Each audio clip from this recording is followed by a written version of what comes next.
Welcome back to the weekend wrap. No production, just my thoughts. As always, please like and subscribe, share with a friend, a colleague, a relative, an associate, an enemy, and anyone in between. I do appreciate it. Keep an eye out on the memberships if that is something you are interested in. Going to be a pretty quick one this week. Obviously, on Basis Picks, I only spoke about the main event of Alycia Baumgardner versus Christina Leonardo 2, as it was the only fight I had a huge amount of interest in terms of a competitive nature. I did forget about Frank Martin and Haratunian Union. I can't really pronounce it, and I don't have it in front of me to phonetically sound it out. So that's my bad. And obviously I didn't particularly care much about the Josh Kelly fight either. But to just sort of speak about that event very briefly, I was actually flicking between that and the Kingpin fight because it was both on the zone. So I had one on the TV, one on the phone. I was just sort of looking through it, and the the what's her name, the Hemsley fight aside, in terms of the theatrics and the what happened after that, the name I think it's Daniela Hemsley. I kind of had more fun just watching that overall. So yeah, none of it was really stuff that I was particularly like that interested in. But that, yeah, the Kingpin, sort of the women's thing, the Emily Brooke. I mean, sorry, no, not Emily. Well, Emily Brooke and that Barbie girl, that was like just funny to look at. Elle Brooke and that Julie Poker girl, the one from Brazil, that was an interesting little, sort of little novice scrap between the two ladies. I actually enjoyed that fight quite a bit. The Aaron Chalmers fight as well against what's his name? Like I think his name's Kieran something. But two MMA guys basically fighting in the boxing ring. I thought that was a fun little interesting fight as well. Also, I did tune in and I saw Steve Robinson against Franklin Ignatius. I think I did predict that Ignatius would win that. I think I gave a prediction, or I spoke about it briefly. But yeah, Ignatius like totally outclassed and basically had his way with Steve Robinson for the entire time. I don't really know what his plans are kind of moving forward. He's not particularly good at anything apart from looking like a second-rate Ivan Drago, and that's not necessarily disrespect, but yeah, I don't know what he does, if he's just gonna kind of be that fun opponent for people moving forward. But I don't see a ceiling there. I didn't at the start when he first sort of came into the game on Sky Sports and Boxer, and I don't see anything more now. With a quick regards to Josh Kelly, I mean, look, comfortably won the fight in terms of rounds, but no punch power, no real spite, a lot of flash but no substance. Like it's sort of a lot of unnecessary style as well. His opponent, was it Miguel Corzo? He pretty much out of his depth, but was able to survive, and it didn't really do much. He tried to obviously employ counters from time to time, but it wasn't really anything. There was nothing hugely sustained, but he went the distance, and I predicted he would. The only I saw parts of Dan Aziz's fight, and I'll give props because I remember seeing his opponent fighting Ezra Taylor at York Hall back in June, and that was a really good scrap between those two. So the way Dan put him away quite comfortably definitely leads well onto his upcoming fight with Joshua Boatsi when that does take place. So yeah, there was nothing major to talk about any of those. If we talk about the Matchroom card really sort of quickly, so Jermaine Franklin against Isaac Munoz, that was to me a nice little fight to watch. even though Isaac Munoz didn't necessarily bring the most amount of ambition into the fight, or at least maybe it didn't appear that way, I really liked his composed nature throughout the entire event. He was calm, even when he was taking flush shots. Like, he never overreacted to anything. He had pretty good upper body movement. He had a good solid structure, sort of foundation. His stance was correct. He never really got rocked on his heels or anything. He constantly just, whenever he ate shots, he literally just ate them. And, you know, he might sort of back up or move off from time to time, but he was just, yeah, everything was just composed, like chilled. This is not anything special.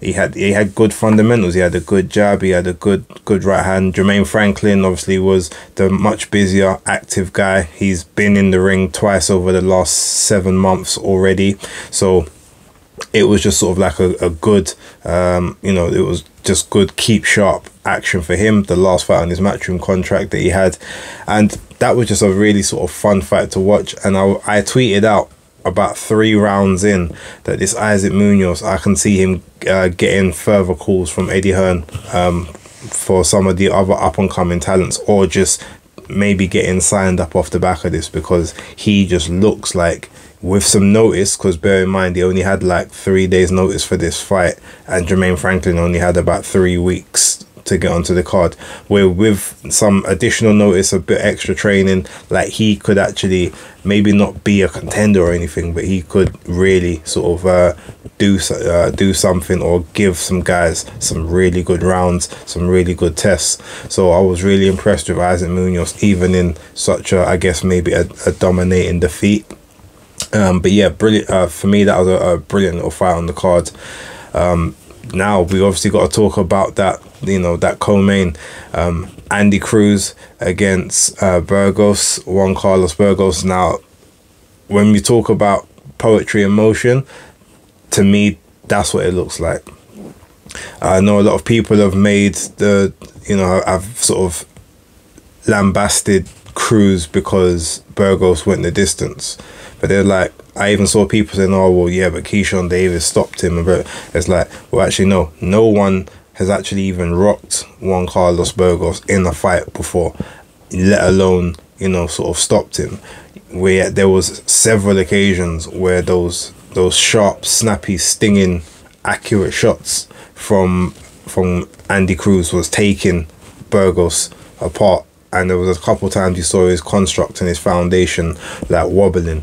But he's obviously a wily veteran. He knows how to survive. He knows how to sort of throw shots back to sort of stop you from being able to apply that extra pressure and momentum. But to me, it was supposed to be really a 10-0, 100-90 type fight.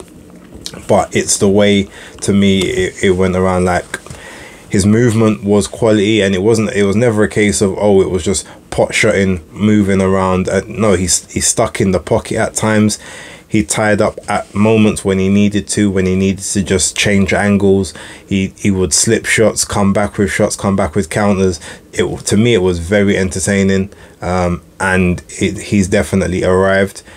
And if he gets, if he carries on, obviously working with Jaron Ennis, Bozy Ennis, and just applies a bit more spite to his work moving forward, we've definitely got a new star on our hands, as far as I'm concerned. Anyone saying that it was boring or they felt tired, to me, doesn't understand proper etiquette in boxing, because it was highly entertaining for me. It was technical, speed, precision, footwork, ring IQ, combinations, like everything, defense, like the whole thing to me was just great to see. So big ups to Andy Cruz. Now, main event, this is the only one I really gave a prediction for, and I thought it would be like either sort of a majority decision or a split decision to Alycia Baumgardner, purely because before, my issue was, if Christina looks like she hasn't really made the weight well, I thought she'd get knocked out, because she hasn't competed at that weight for a while, but she looked really good sort of at weigh-ins. And all I kept thinking about was, if Alycia takes time, if she takes off any rounds, she's gonna get pressed. As much as Leonardo 2 can get tired, like, she will still keep coming forward and keep throwing her hands, and that's basically what happened. So I'm surprised that the scorecards were as wide as they were, but then I guess I'm also not that surprised, because obviously the hometown fighter is going to get hometown considerations, a big event for them.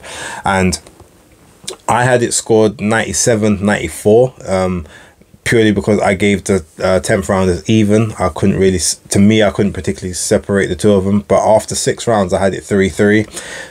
I gave Alycia the first round, I gave Alycia the second, I gave Leonardo 2 the third, I gave Alycia the fourth, and I gave Leonardo 2 the fifth and the sixth, just based on work rate, you know, sort of punch volume.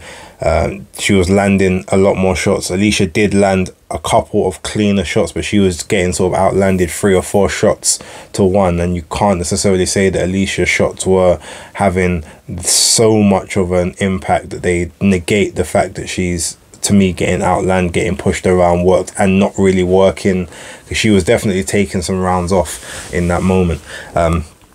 But then she, from sort of that 6th round up until the 10th, Alycia, to me, swept those back rounds. I had it 6-3 after, you know, sort of after 9 rounds, and then ultimately I gave the 10th round as a split. But yeah, it was a unanimous decision, and I'm proud that she got that lick back that she wanted. The scorecards, I think it was 2 scorecards of 99, 91, and 1 scorecard of 98, 92. Yeah, I thought those were too wide. They didn't really tell how those rounds were, but you know, it is what it is.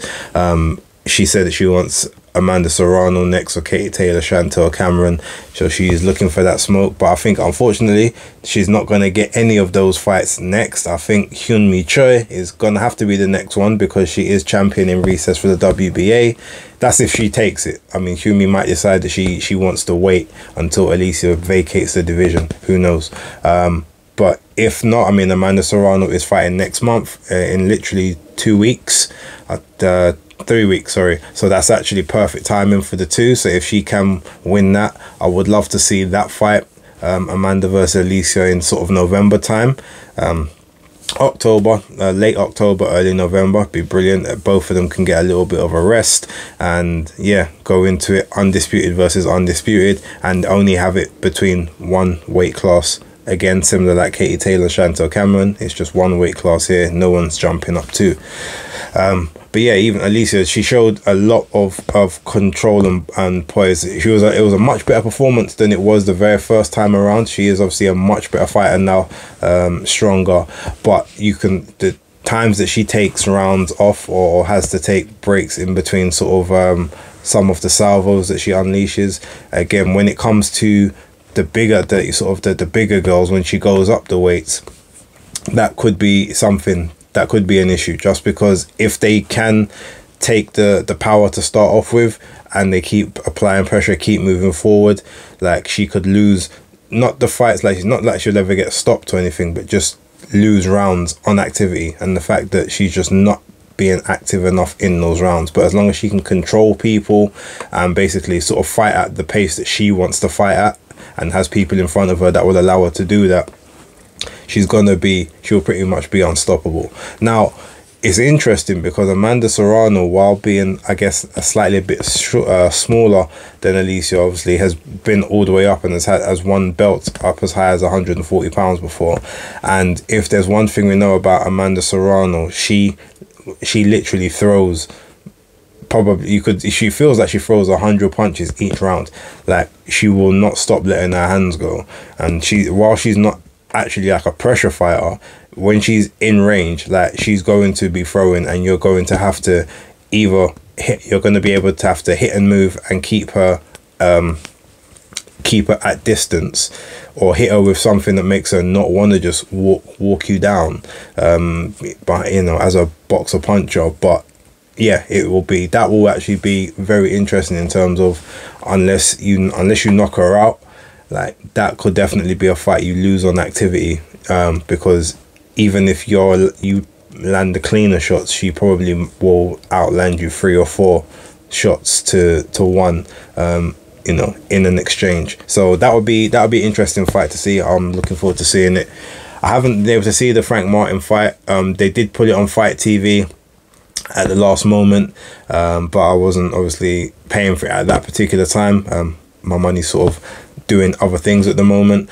I will get around to watching it by the time that the breakdown happens. Obviously the Nonito Donaire fight was not on that card because it's been moved to Crawford Spence, or Spence Crawford. So yeah, not really much to talk about. From all reports, it looks like Frank Martin had a bit of a lackluster showing, or just a more difficult night than was predicted, what he should have had. At that particular point, my bet accumulator didn't particularly matter too much because it did get busted by Sandor Martin. He decided to go off script. He's usually like a very finesse points guy, you know. It's going the distance. On this occasion, he decided to KO his opponent, or get a TKO stoppage in the 6th round.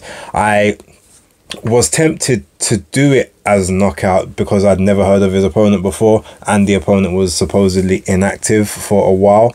But I thought, oh, no, just, you know, you do what you do. The odds are what the odds are. But, you know, everyone else, I got Jermaine Franklin by decision correct. I got Josh Kelly by decision correct, which was, I think, was 5-4. Jermaine Franklin was 11-8. Alycia Baumgardner by decision. I had that one. I think that was like 2-7, so that was more predictable. Cruz, Andy Cruz Gomez by decision as well, which I think was 8-13 or something like that. So all in all, if all my predictions had come in, I would have got £444 off a £5 bet. Wasn't to be, unfortunately. But yeah, that's pretty much it in terms of the weekend wrap. Obviously, there was a few bits from Frank Warren over this weekend, which I may do a video on. I might put out a video either tomorrow or Tuesday about that, with sort of the Ngannou fallout.